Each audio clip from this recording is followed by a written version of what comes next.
അപ്പോൾ ഇന്ന് ഞാൻ എടുക്കാൻ ഉദ്ദേശിക്കുന്നത് നേരത്തെ കൃത്യമായി പറഞ്ഞാൽ 9 മാസവും 6 ദിവസവും മുമ്പ് എടുത്തിട്ടുള്ള ഒരു ടോപ്പിക്കാണ്. അതിനുശേഷം പുതിയതായി ധാരാളം ഇവിടെ അംഗങ്ങൾ ചേരുകയുണ്ടായി. അതുകൊണ്ട് ഇത് ഒരിക്കൽ കൂടി എടുക്കാം എന്ന് വിചാരിച്ചതാണ്. അപ്പോൾ നമുക്ക് ഇന്നത്തെ വിഷയത്തിലേക്ക് കിടക്കാം.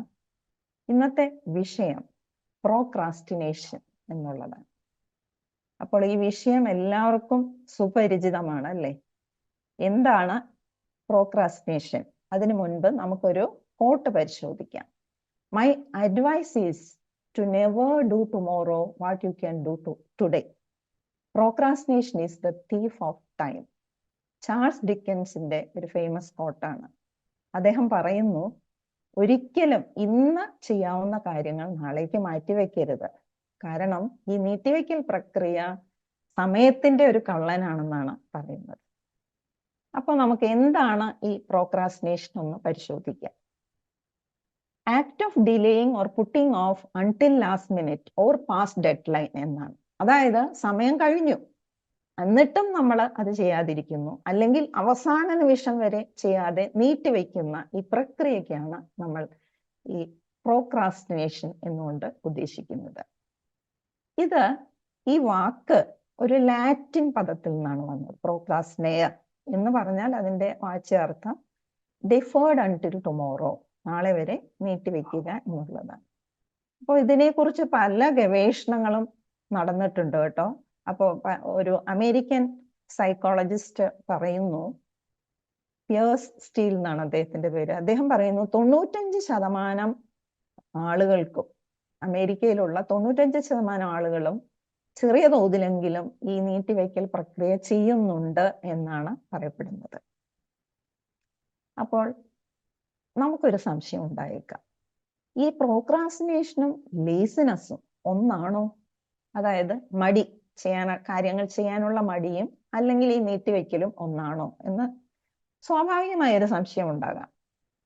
പക്ഷേ പ്രോക്രാസ്റ്റിനേഷൻ നമുക്കറിയാം, അതൊരു ആക്റ്റീവ് പ്രോസസ്സാണ്. നമ്മൾ പ്രാധാന്യമുള്ള ജോലി ചെയ്യാതെ മാറ്റിവെക്കുന്നു എങ്കിൽ നമ്മൾ വെറുതെ ഇരിക്കുകയല്ല, മറ്റു ജോലികൾ ചെയ്യുന്നുണ്ട്.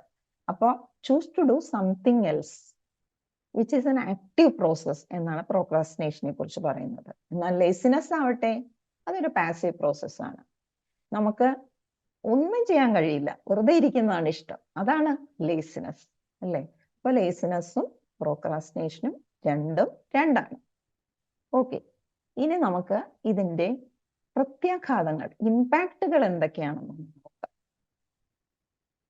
ആദ്യമായി അത് മാനസികമായി, മെന്റൽ ഹെൽത്തിൽ എന്തൊക്കെ പ്രശ്നങ്ങൾ ഉണ്ടാക്കുന്നു. നമ്മൾ ഒരു കാര്യം ചെയ്യാതെ നീട്ടിവെക്കും തോറും നമുക്ക് സ്ട്രെസ് കൂടും അല്ലേ? അപ്പോൾ സ്ട്രെസ് ലെവൽ കൂട്ടുന്നതും അതിൻ്റെ തുടർന്നുള്ള പ്രശ്നങ്ങളും നമുക്കുണ്ടാവുന്നു. അതുപോലെ തന്നെ ചെയ്യേണ്ട കാര്യം കൃത്യസമയത്ത് ചെയ്തില്ലെങ്കിൽ നമുക്കൊരു ചെറിയ കുറ്റബോധവും നാണക്കേടും എല്ലാം ഉണ്ടാകുന്നുണ്ട്. ഇതെല്ലാം മാനസികമായ തലത്തിൽ നമ്മളെ ബാധിക്കുന്നു. സാമൂഹിക തലത്തിൽ നമ്മൾ നോക്കുകയാണെങ്കിൽ ഒരു ബന്ധങ്ങളിൽ increased burden placed on social റിലേഷൻഷിപ്പിൽ നമുക്ക് പ്രശ്നങ്ങളാണ് ഉണ്ടാക്കുന്നത്. ഒരാള് ഇങ്ങനെയുള്ള നീട്ടിവെക്കൽ പ്രക്രിയ ഉണ്ടെങ്കിൽ തീർച്ചയായും അത് ബന്ധങ്ങളെ ബാധിക്കുന്നുണ്ട്. മൂന്നാമതായി നമ്മുടെ പ്രൊഫഷണൽ ലൈഫിൽ അല്ലെങ്കിൽ തൊഴിൽ സ്ഥലത്താണെങ്കിൽ എന്തെല്ലാം പ്രശ്നങ്ങളാണ് ഈ പ്രോക്രാസ്റ്റിനേഷൻ സൃഷ്ടിക്കുന്നതെന്ന് നോക്കാം. അതായത് നമ്മളൊരു തൊഴിലിടത്തില് 1-2 പേര് ഈ സ്വഭാവക്കാരാണ് ഉണ്ടെന്ന് കരുതൂ, മറ്റുള്ളവർക്ക് അതൊരു അലോസരം ഉണ്ടാക്കുന്നുണ്ട്. ഇപ്പൊ ഉദാഹരണത്തിന് ഞാൻ ജോലിയിൽ കയറിയ സമയത്ത് ലെക്ചറായിട്ടാണ് ആദ്യത്തെ നമ്മളുടെ പോസ്റ്റിങ്. അപ്പോൾ നമുക്ക് കുട്ടികളുടെ പരീക്ഷ എല്ലാം കഴിഞ്ഞിട്ട് നമുക്ക് ഓരോരുത്തർക്കും ഡിവൈഡ് ചെയ്ത് തരും. ഒരു പേപ്പർ ഫുൾ ഒരാളല്ല നോക്കുന്നത്, ഓരോ ഭാഗങ്ങളായിട്ടാണ്. അപ്പോൾ നമ്മുടെ കൂടെ എൻ്റെ ഒരു കോവർക്കർ ഉണ്ടായിരുന്നു. അദ്ദേഹം എപ്പോഴും വളരെ കൂളാണ്, ചെയ്യാതിരിക്കും. അപ്പോൾ നമ്മളെല്ലാം കൃത്യമായിട്ട് ചെയ്തിട്ടുണ്ട്, പക്ഷെ മാർക്ക് കംപ്ലീറ്റ് ആവണമെങ്കിൽ അദ്ദേഹം കൂടി ചെയ്യണം. അപ്പോൾ അതില് HODയുടെ വഴക്ക് പലപ്പോഴും എനിക്ക് കേട്ടിട്ടുണ്ട്. കാരണം എല്ലാവരും കൂടി ചെയ്തെങ്കിൽ മാത്രമല്ലേ ആ വർക്ക്. അപ്പോൾ നമുക്ക് ഒരു അലോസരം ഉണ്ടാവുന്നുണ്ട് സഹപ്രവർത്തകരോട്. അതാണ് ഒരു റിസെന്റ്മെന്റ് ഉണ്ടാവുന്നു. അതുപോലെ തന്നെ നമുക്ക് ഒരു ടീം വർക്കിന് ഒരു വിഘാതം സൃഷ്ടിക്കുന്നുണ്ട്. എല്ലാവരും ഒരേപോലെ കാര്യങ്ങൾ ചെയ്യുന്നവരാണെങ്കിൽ വളരെ സ്മൂത്ത് ആയിട്ടായിരിക്കും ആ ടീം വർക്ക് ചെയ്യുക. അപ്പൊ ഇവിടെ ഒരു ടീം വർക്കിനെ അത് തീർച്ചയായിട്ടും ബാധിക്കുന്നുണ്ട്. ഇനി നമുക്ക് പ്രോക്രാസ്റ്റിനേഷൻ എന്തെല്ലാമാണ് അതിന്റെ കാരണങ്ങൾ എന്ന് നോക്കാം. ആദ്യമായി ഇതൊരു ശീലമാണ്. വളരെ ചെറുപ്പം മുതലേ അതൊരു ശീലമായി പോയി. കാരണം നമ്മൾ അതങ്ങനെ ചെയ്ത് നമുക്കറിയാം പല കാര്യങ്ങളും നമ്മൾ ഇങ്ങനെ പ്രോഗ്രാംഡ് ആയിരിക്കുകയാണ്. ആ പ്രോഗ്രാംഡ് ആയി ഇരിക്കുന്നതുകൊണ്ട് അത് അങ്ങനെ ചെയ്തുകൊണ്ടേയിരിക്കുന്നു. അത് നേരത്തെ ചെയ്ത് അത് നമുക്കൊരു ന്യൂറൽ പാത്വേ അവിടെ ഉണ്ടായി കിടക്കുകയാണ്. അപ്പൊ ആ ചൊട്ടയിലെ ശീലം ചുടല വരെ എന്ന് പറയുന്ന പോലെ ആ ശീലം തുടർന്നുകൊണ്ടേയിരിക്കുന്നു. എപ്പോഴെങ്കിലും നമുക്കത് തിരിച്ചറിവുണ്ടായി നമ്മൾ തന്നെ തിരുത്താൻ തയ്യാറാവുന്നത് വരെ അത് തുടരും, അല്ലേ? ഇപ്പോ ചില അസൈൻമെന്റുകളൊക്കെ കൊടുക്കുമ്പോൾ ചില കുട്ടികൾ വന്ന് പറയും, മാഡം അല്ല ദേവേന്ദ്രൻ വന്ന് വിചാരിച്ചാലും അവരിത് വെക്കാൻ പോകുന്നില്ല. കാരണം അവർക്കറിയാം അവന്റെ സ്വഭാവം, അവൻ അങ്ങനെ ചെയ്യാതെ കൃത്യസമയത്ത് ചെയ്യുന്ന ശീലമില്ലാത്തവനാണ്. അപ്പൊ ഇതൊരു ശീലം, ചെറുപ്പകാലത്തിലുള്ള ശീലമാണ് ഒന്ന്. രണ്ട്, ചിലർക്കെല്ലാം ഒരു പേടി, അല്ലെങ്കിൽ എന്താണ് ലക്ഷ്യമെന്ന് ക്ലിയർ ആയിട്ട് അറിയില്ല, അല്ലെങ്കിൽ എല്ലാം തികഞ്ഞു കഴിഞ്ഞിട്ട് ഒരു പ്രവൃത്തി ചെയ്യാം എന്ന് കരുതി നമ്മൾ നീട്ടിവെക്കാം. ഒരു ആകുലത, ഇതെല്ലാം മൂലം ചിലപ്പോൾ നമ്മൾ നീട്ടിവെക്കലും ചെയ്യാൻ സാധ്യതയുണ്ട്. അടുത്തതായി നമ്മൾ നോക്കുകയാണെങ്കിൽ ഒരു പ്രചോദനമില്ല, സ്വയം ചെയ്യാൻ ഒരു ഡ്രൈവ് ഇല്ല എന്ന് ചിലരെല്ലാം പറയാറില്ലേ. എനിക്ക് എന്തോ അത് ചെയ്യാനായി തോന്നുന്നില്ല. അങ്ങനെ ഒരു പ്രചോദനമില്ലായ്മ കൊണ്ട് ചെയ്യാതിരിക്കാം. അല്ലെങ്കിൽ ഡിസിഷൻ തീരുമാനമെടുക്കാൻ അവിടെ ഒരു കഴിവ് കുറവ്, അല്ലെങ്കിൽ അതുകൊണ്ട് തന്നെ നമ്മൾ കാര്യങ്ങൾ നീട്ടി വെക്കാനുള്ള സാധ്യതയുണ്ട്. പിന്നെ നാലാമതായി നമ്മൾ പറയുകയാണെങ്കിൽ ടാസ്ക് അവേഴ്സീവ്നെസ് എന്ന് പറയാം. അതായത് ജോലി എത്രത്തോളം വലുതാണ് അല്ലെങ്കിൽ കഠിനമാണ് എന്നുള്ള അനുസരിച്ച് നമ്മൾ എന്ത് ചെയ്യും, ഇത് ഒരു കഠിനമായ ജോലിയാണ്, തൽക്കാലം ഇത് മാറ്റി വെക്കുക, പിന്നീടാവാം എന്ന് പറഞ്ഞ് ഒരു ഹ്യൂമൻ ടെൻഡൻസിയാണ് കൂടുതൽ കഠിനമായ ജോലികൾ നീട്ടിവെക്കുക, പിന്നീട് ചെയ്യാം എന്ന് പറയുന്നത്. അപ്പോൾ നമ്മുടെ ആ ജോലിയുടെ ഘടന അനുസരിച്ചും ടാസ്ക് അവേഴ്സീവ്നെസ്സും കൊണ്ട് നമുക്ക് ഈ നീട്ടിവെക്കൽ പ്രക്രിയ ഉണ്ടാകാവുന്നതാണ്. പിന്നെ നമ്മുടെ ചുറ്റുപാട്, നമ്മൾ ഒരു കാര്യം ചെയ്യാനിരിക്കുമ്പോൾ നമുക്ക് എന്തെല്ലാം ശല്യങ്ങളാണല്ലേ ഇപ്പോഴത്തെ കാലത്ത് നമുക്കറിയാം. ഒരുപാട് ഇലക്ട്രോണിക് ഗാഡ്ജറ്റ്, അതിന്റെ നോട്ടിഫിക്കേഷൻ വന്നുകൊണ്ടിരിക്കുന്നു. അപ്പോഴായിരിക്കും ഒരു കാര്യം, പ്രധാനപ്പെട്ട കാര്യം ചെയ്യാൻ നമ്മൾ ഇരിക്കുമ്പോഴായിരിക്കും, അതെന്താ ഒരു നോട്ടിഫിക്കേഷൻ വന്നല്ലോ, അതെന്താണെന്ന് നോക്കാം, അപ്പൊ അതിനൊരു റിപ്ലൈ കൊടുത്തു. ഇങ്ങനെ നമ്മളുടെ സമയം പോകുന്നുണ്ട്. അപ്പോൾ നമ്മള് ഈ എൻവയോൺമെന്റിൽ, അല്ലെങ്കിൽ നമുക്ക് പെട്ടെന്നൊരു അതിഥി വന്നു, അല്ലെങ്കിൽ വേറെ ആരെങ്കിലും വീട്ടിലേക്ക് വന്നു, ഉടനെ നമ്മൾ ആ ജോലി അവിടെ നിർത്തിവെച്ചു. അപ്പൊ ഇങ്ങനെയുള്ള അന്തരീക്ഷങ്ങളിൽ അല്ലെങ്കിൽ ഉണ്ടാകുന്ന ശല്യം കൊണ്ട് നമുക്ക് ഈ പ്രോക്രാസ്റ്റിനേഷൻ ചെയ്യാറുണ്ട് പലരും. അവസാനമായിട്ട് നമ്മൾ പറയുകയാണെങ്കിൽ അണ്ടർലൈൻ കണ്ടീഷൻ, ചില മാനസികമായിട്ടുള്ള ബുദ്ധിമുട്ടുകൾ, ഉദാഹരണത്തിന് ആങ്സൈറ്റി, ഡിപ്രഷൻ, അല്ലെങ്കിൽ attention deficit disorder, obsessive compulsive disorder എന്നൊക്കെ പറയുന്ന അത് അസുഖമാണ്. അപ്പോൾ ഇതിന് നമുക്ക് ചികിത്സ വേണ്ടി വരും. ഇങ്ങനെയുള്ളവർക്ക് എപ്പോഴും ഈ പ്രോക്രാസ്റ്റിനേഷൻ അവരുടെ ഒരു പ്രകൃതമായിരിക്കും. അപ്പൊ അതിന് വേണ്ട ചികിത്സ എടുക്കുകയാണ് ചെയ്യുന്നത്. അപ്പൊ ഇതെല്ലാമാണ് നമ്മളുടെ പ്രോക്രാസ്റ്റിനേറ്റ് അല്ലെങ്കിൽ പ്രോക്രാസ്റ്റിനേഷന്റെ കാരണങ്ങൾ. ഇനി നമ്മൾ എത്രത്തോളം ഇത് ലെവലാണ്, എത്രത്തോളം നമ്മൾ നീട്ടിവെക്കുന്നു എന്നനുസരിച്ച് ചില ഗ്രേഡുകളുണ്ട് കേട്ടോ. അപ്പൊ ഒന്നാമത്തെ ആള് ഒരു കുഴപ്പമില്ല, അയാള് നോർമലാണ്, ഡസ് വർക്ക് ഏർലി, കൃത്യമായി കാര്യങ്ങളെല്ലാം ചെയ്യുന്നു. രണ്ടാമത്തെ ആള് സൺഡേ സ്ലാക്കറാണ്. ഇയാൾ എന്താ ചെയ്യുന്നത്, എല്ലാ ഒരാഴ്ചത്തെ ജോലി എല്ലാം കൂടി ഞായറാഴ്ചത്തേക്ക് കൂട്ടിവെക്കുന്നു, ഞായറാഴ്ച എല്ലാം ചെയ്യുന്നു. ഇതാണ്, എന്നാലും അതൊരു ബുദ്ധിമുട്ടാണ് നമുക്ക് സൃഷ്ടിക്കുന്നത്. Sunday slack all weekend. Super slacker എന്ന് പറയുന്ന ആൾ എന്താ ചെയ്യുന്നത്, 2 മാസത്തെ അസൈൻമെന്റോ പ്രൊജക്ടോ എന്ത് ആക്ടിവിറ്റി ആണെങ്കിലും കൂട്ടിയിട്ട് എല്ലാം കൂടി ഒറ്റ രാത്രി ചെയ്യാൻ, നമുക്കറിയാം ജോലി എങ്ങനെ കുമിഞ്ഞു കൂടിയിട്ടുണ്ടാവും അല്ലേ. അപ്പൊ അതെല്ലാം കൂട്ടിയിട്ട് ചെയ്യുമ്പോൾ എല്ലാം പെർഫെക്റ്റ് ആവുകയുമില്ല. അങ്ങനെ ചെയ്യാൻ ശ്രമിക്കുന്നതാണ് സൂപ്പർ സ്ലാക്ക്.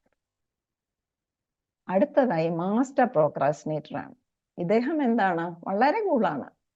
അദ്ദേഹം അവിടെ ഇപ്പോഴും നീട്ടി വെച്ചുകൊണ്ടിരിക്കുകയാണ്. അതിന്റെ വെക്കേണ്ട സമയം എല്ലാം കഴിഞ്ഞു, അതിക്രമിച്ചു. എന്നിട്ടും അദ്ദേഹം വളരെ കൂളായി ഒന്നും ചെയ്യാതിരിക്കുന്നു. അപ്പൊ നമുക്ക് ഇവിടെ നോക്കാം നമ്മൾ ഏത് ലെവലിൽ നിൽക്കുന്നു എന്ന് നമുക്കൊന്ന് പരിശോധിക്കാവുന്നതാണ്. Procrastination is like a credit card. It's lot of fun until you get the bill. Christopher Parker പറഞ്ഞിരിക്കുന്നതാണ്. അതായത് ക്രെഡിറ്റ് കാർഡ് നമുക്ക് വലിയ ഫണ്ണാണല്ലേ, ഓരോന്ന് പർച്ചേസ് ചെയ്യാനായിട്ട് വളരെ എളുപ്പമാണ്. പക്ഷേ അവസാനം ബില്ല് വരുമ്പോഴാണ് നമ്മൾ ബുദ്ധിമുട്ടുന്നത്. അതുപോലെയാണ് പ്രോക്രാസ്റ്റിനേഷനും. നീട്ടി വെക്കാൻ എളുപ്പമാണ്, പക്ഷെ അവസാനമാണ് നമ്മൾ ഇതിന്റെ ബുദ്ധിമുട്ട് അനുഭവിക്കുന്നത്. ഇനി നമുക്ക് ഏറ്റവും പ്രധാനം എന്തെല്ലാം നടപടികളാണ് നമുക്ക് ഈ പ്രോക്രാസ്റ്റിനേഷൻ നിന്ന് പുറത്തു വരാനുള്ള കാര്യങ്ങൾ എന്ന് നമുക്കൊന്ന് പരിശോധിക്കാം. ഏറ്റവും ആദ്യത്തെ അല്ലെങ്കിൽ ഏറ്റവും പ്രധാനപ്പെട്ടത് നമ്മൾ ഇതിനെക്കുറിച്ച് അവെയർ ആകുക എന്നുള്ളതാണ്. നമ്മൾ സ്വയം മനസ്സിലാക്കുക നമുക്കിങ്ങനെ ഒരു സ്വഭാവമുണ്ട്, എനിക്കിതുണ്ട് എന്ന്. പലർക്കും ഇത് സമ്മതിക്കാൻ തന്നെ മടിയാണ്, അല്ലെങ്കിൽ എനിക്ക് അങ്ങനെയൊന്നും ഇല്ല എന്നുള്ളതാണ്. എപ്പോഴും ഇവിടെ ജോർജ് സാറ് നമ്മളോട് പറയാറുണ്ട്, ഉണ്ണികൃഷ്ണൻ സാറ്, ജോർജ് സാറ്, നമുക്ക് എപ്പോഴും എപ്പോഴാണ് നമുക്ക് അവയർനെസ് അല്ലെങ്കിൽ അവബോധം ഉണ്ടാകുന്നത് എങ്കിൽ മാത്രമേ നമുക്ക് അവിടെ ഒരു തിരുത്താനും ഒരു മാറ്റം വരുത്താനും ഉള്ള ഒരു സാധ്യതയുള്ളൂ. നമ്മളെ റെസിസ്റ്റ് ചെയ്ത് നിന്നാൽ ഒരിക്കലും നമുക്ക് മാറ്റം ഉണ്ടാകുന്നില്ല. അങ്ങനെ നമ്മൾ ചെയ്യുകയാണെങ്കിൽ നമുക്ക് റീപ്രോഗ്രാം, ഇത് ഹാബിറ്റായി ഇരിക്കുകയാണ്, അത് നമുക്ക് റീപ്രോഗ്രാം ചെയ്തെടുക്കാം. അതാണ് നമ്മളുടെ ഈ മൈൻഡ് പ്ലസിൽ നടക്കുന്നത് തന്നെ, അല്ലേ?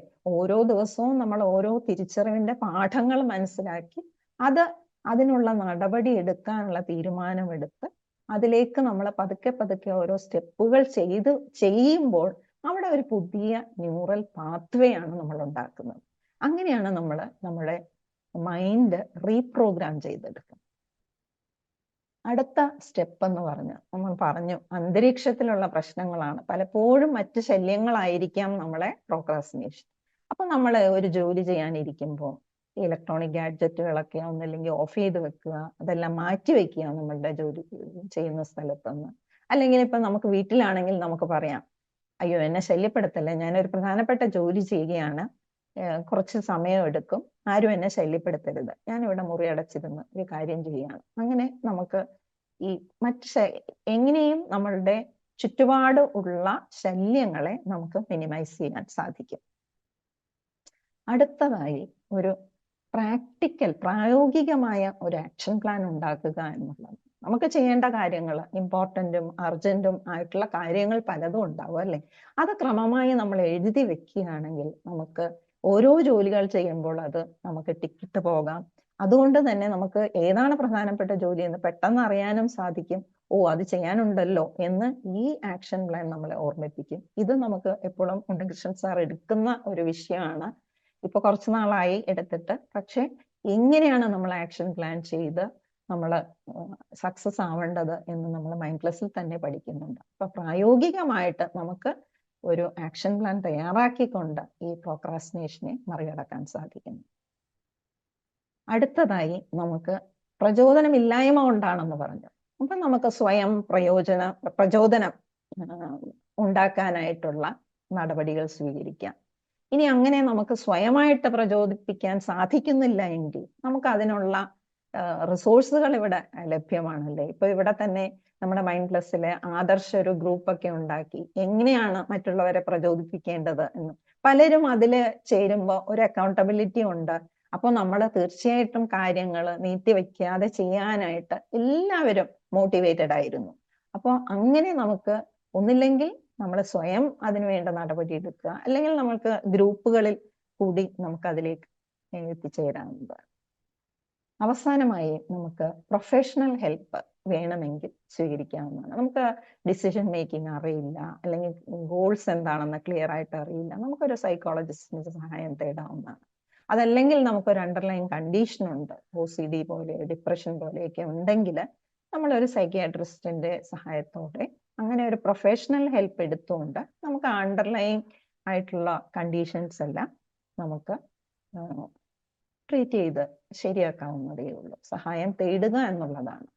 ഏറ്റവും പ്രധാനം ഇതിനെക്കുറിച്ചൊരു അവബോധം ഉണ്ടാകുക, അതനുസരിച്ച് നമുക്ക് റീപ്രോഗ്രാം ചെയ്യുക, നമ്മുടെ ചുറ്റുപാടുമുള്ള ശല്യങ്ങളെല്ലാം കുറയ്ക്കുക, നമുക്കൊരു പ്രായോഗികമായ ഒരു ആക്ഷൻ പ്ലാൻ തയ്യാറാക്കുക, നമുക്ക് സ്വയം പ്രചോദിതരാവാം. അതുപോലെ തന്നെ ആവശ്യമുണ്ടെങ്കിൽ നമുക്ക് വിദഗ്ധമായിട്ടുള്ള ഒരു സഹായവും തേടാവുന്നതാണ്. ഇനി നമുക്ക് മെഡിറ്റേഷനിലേക്ക് കടക്കാം.